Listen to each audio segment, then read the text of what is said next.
माँ, हम इतने घने जंगल में कहाँ जा रहे हैं? मुझे बहुत डर लग रहा है। बस थोड़ी देर बेटी, फिर हमारी सारी समस्याएं दूर हो जाएंगी। बस चलो। फिर आशा अपनी बेटी सुबन को एक गुफा के अंदर ले जाती है और उसे वहां छोड़कर बाहर निकल जाती है। कुछ ही देर में गुफा के अंदर से चीखने की आवाजें आने लगती हैं। नहीं नहीं, ऐसा मत करो। मुझे बचाओ, बचाओ माँ। मुझे बाहर निकालो। मुझे बहुत डर लग रहा है माँ। मुझे बाहर निकालो। गुफा के बाहर आशा जोर जोर से हंसने लगती है। अब फिर आशा अपनी अब वही होगा जो मैंने इतने दिनों से सोचा था। इतना कहकर आशा वहां से चली जाती है। कुछ समय पहले शाम का वक्त था। घने जंगल से दो गांव वाले गुजर रहे होते हैं। अरे सुन देख, गुफा से बहुत तेज चीखने की आवाज आ रही है। चलो जाकर देखते हैं कि अंदर क्या हो रहा है। नहीं, ऐसा मत करो। जो भी अंदर चीख रहा है, वो कोई साधारण चीज नहीं हो सकती। हमें घर जाना है। हम मजदूर लोग हैं। अपनी जान मुसीबत में नहीं डाल सकते। चलो। नहीं, हमें जाकर देखना चाहिए। किसी को शायद मदद की जरूरत है। जैसे ही आनंद गुफा के द्वार पर पहुंचता है, अचानक उसे अंदर कोई खींचने लगता है। नहीं नहीं, ये क्या हो रहा है? बचाओ बचाओ। देखो, कोई मुझे गुफा के अंदर खींच रहा है। बचाओ! इतना कहकर आनंद गुफा के अंदर गायब हो जाता है। दूर खड़ा दूसरा गांव वाला यह देखकर सहम सा जाता है। ये तो बहुत बड़ा अनर्थ हो गया। मुझे जाकर गांव के मुखिया को ये सब बात बतानी होगी। बेचारा मदद करने गया था और खुद ही मुसीबत में पड़ गया। किशोर भागते हुए गांव के चौपाल पर पहुंचता है। किशोर, क्या हुआ? तुम पागलों की तरह क्यों भाग रहे हो? मुखिया जी क्या बताएं। मैं और आनंद जंगल से आ रहे थे। अचानक गुफा से चीखने की आवाज आई। जब हम गुफा के पास गए, किसी ने आनंद को गुफा के अंदर खींच लिया। हमें बहुत डर लग रहा है। मुखिया जी, वहां कुछ बहुत भयानक जरूर है। इससे पहले भी अशोक ने बताया था, लेकिन हमने ध्यान नहीं दिया। अब यह घटना बढ़ती जा रही है। सुनो, आज से कोई भी गुफा की तरफ नहीं जाएगा। सब कान खोलकर सुन लो। यह सुनते ही गांव में अफरा तफरी मच जाती है, लेकिन कोई भी गुफा की तरफ नहीं जाता। वहीं दूसरी तरफ गांव में एक चरवाहा बिरजू अपनी बुद्धिमान मां के साथ रहता था। उसकी पत्नी और बेटी किसी और के साथ भाग गई थीं, जिससे गांव में उसकी इज्जत नहीं रही थी। फिर भी वह अपनी मां की सेवा करता और बकरियां चराता रहता था। एक दिन वो रोज की तरह बकरियां लेकर उन्हें चराने ले जा रहा था। तभी गांव के कुछ आदमी उसे नीचा दिखाने की कोशिश करते हैं। देखो, देखो आ गया बिरजू चरवाहा जिसकी पत्नी और बेटी भाग गई। वो क्या बकरियां संभालेगा? ऐसे लोगों को तो चुल्लू भर पानी में डूब मरना चाहिए। हाँ, बिल्कुल ठीक कहा मुखिया जी। ये अपनी बूढ़ी माँ की सेवा में इतना लगा रहा कि बेटी और पत्नी कब भाग गई पता ही नहीं चला। सभी गांव वाले तरह तरह के ताने देकर बिरजू का मजाक उड़ाने लगते हैं, लेकिन बिरजू कुछ नहीं कहता और सिर झुकाकर अपनी बकरियां लेकर घने जंगल की तरफ चला जाता है। कोई बात नहीं चांदनी, ये लोग चाहे जितना मजाक करें मुझे कोई फर्क नहीं पड़ता। किस्मत में जो लिखा है वही होगा। मुझे अपने भगवान पर पूरा भरोसा है कि वह हमें एक दिन सही रास्ता जरूर दिखाएंगे। बिरजू अपनी बकरियां लेकर जंगल में चला जाता है और उन्हें चराता है और पेड़ के नीचे बैठकर अपनी पत्नी और बेटी को याद करता है। उसकी आंखों से आंसू छलक पड़ते हैं। नहीं, ऐसा नहीं होना चाहिए। मैं उन्हें याद करके क्यों रो रहा हूं? ये मेरी कमजोरी है। मुझे अपनी बकरियों पर ध्यान देना चाहिए। हाँ, नहीं, ऐसा नहीं होना चाहिए। मैं उन्हें याद करके क्यों रो रहा हूं? ये मेरी कमजोरी है। मुझे अपनी बकरियों पर ध्यान देना चाहिए। हाँ, क्या? सब तो है, लेकिन मेरी चांदनी नहीं है। वो कहाँ चली गई? अगर उसे नहीं ढूंढा तो मुझे चैन नहीं आएगा। वो मेरी सबसे अच्छी दोस्त है। मुझे उसे ढूंढना ही होगा। कहाँ गई चांदनी?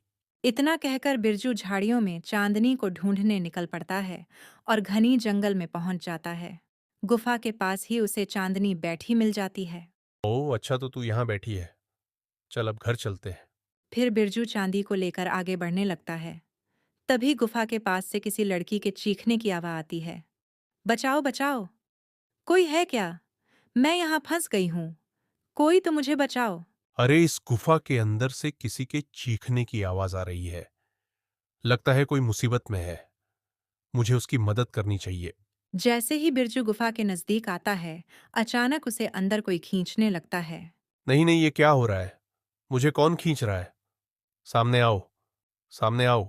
बिरजू गुफा के अंदर खींच जाता है। वहां सामने तेज नीली रोशनी प्रकट होती है।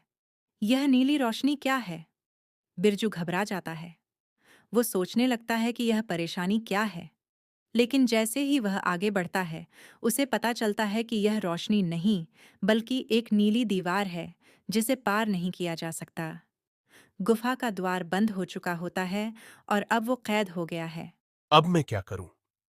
मैं इस नीले दरवाजे के पीछे कैद हो गया हूं। अपनी बीमार मां को कैसे ठीक करूं? वो घर पर अकेली होगी। क्या करूं मैं? तभी अंधेरे में उसकी नजर एक जादुई बांसुरी पर पड़ती है। ये बांसुरी ये यहां कहां से आई? कौन है यहां? सामने आओ। हाँ, इसे बजाओ, इसे बजाओ। फिर तुम्हारे सामने सच आ जाएगा। बजाओ इसे। ठीक है, मेरे पास और कोई रास्ता नहीं है। मैं मजबूर हूं। मैं यह बांसुरी जरूर बजाऊंगा। लालच में बजाओगे तो जलकर भस्म हो जाओगे, लेकिन प्रेम और सच्चाई से बजाओगे तो तुम्हें कुछ नहीं होगा। बिरजू अपनी आंखें बंद करता है। अपनी माँ, पत्नी और बेटी को याद करता है और बांसुरी से बहुत ही मीठी प्यारी धुन बजाता है। धुन इतनी सच्ची होती है कि गुफा में रोशनी फैल जाती है। देखते ही देखते उस रोशनी में एक मासूम गरीब लड़की सुमन प्रकट होती है, पुराने कपड़ों में। ये तुम हो? तुम यहां कैसे हो बेटी?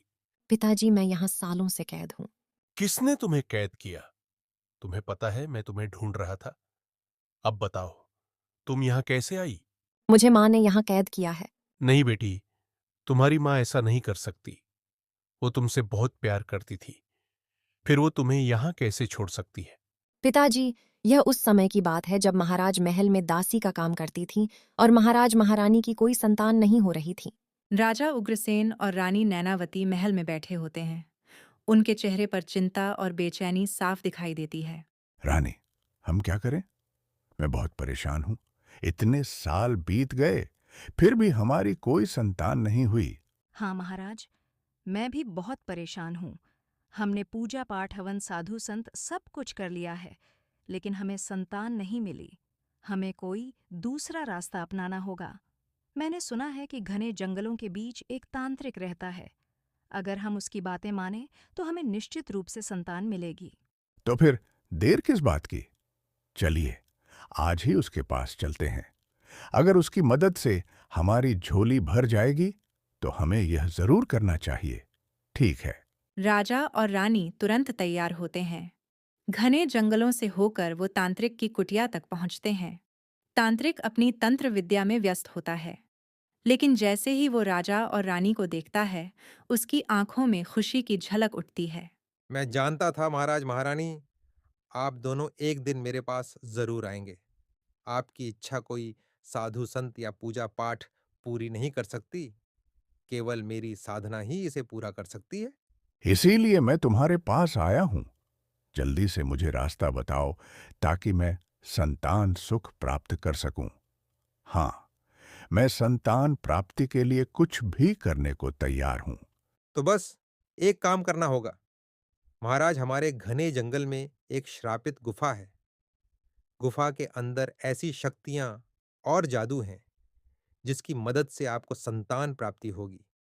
लेकिन इसके लिए आपको बहुत कठोर परीक्षा देनी होगी। संतान प्राप्ति के लिए कुछ भी करने को तैयार हूं, चाहे इसके लिए मुझे कुछ भी करना पड़े। देखिए महाराज, गुफा में आपको एक मां के हाथों अपनी ही बेटी को कैद करवाना होगा।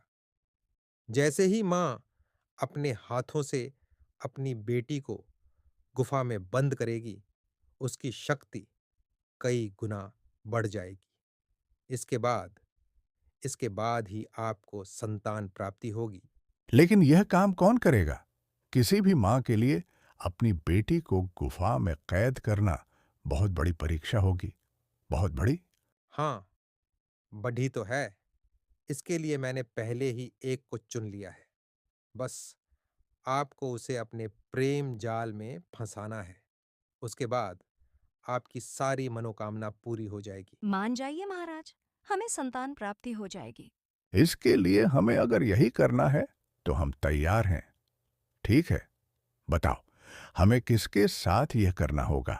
आपके महल में आशा नाम की एक दासी है।